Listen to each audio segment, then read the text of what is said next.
చిన్న మాట చెప్పాలి. తెల్లవారు లేస్తే మిగతా హీరోలందరూ హీరోయిన్స్ అంతా ఎలా ఉంటారో నాకు తెలియదు, విలన్స్ ఎలా ఉంటారో తెలియదు, కానీ కమెడియన్స్ మాత్రం మిమ్మల్ని ఎలా నవ్వించాలి, మామూలుగా ఉన్న ఫేస్ కూడా వికృతంగా పెట్టడానికి ట్రై చేస్తాం. అదిగాది గారు అనాలి అంటే నవ్వుతారేమో ఆశ.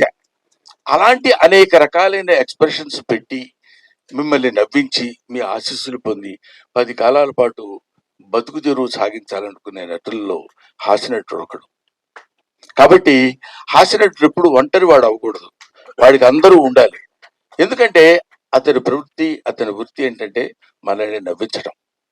అటువంటి పవిత్రమైన పనులు చేసేటువంటి వాళ్ళని హాస్యనటులు అంటారు. కాబట్టి మాతృదేవోభవ, పితృదేవోభవ, ఆచార్య దేవోభవ, హాస్యనట దేవోభవ.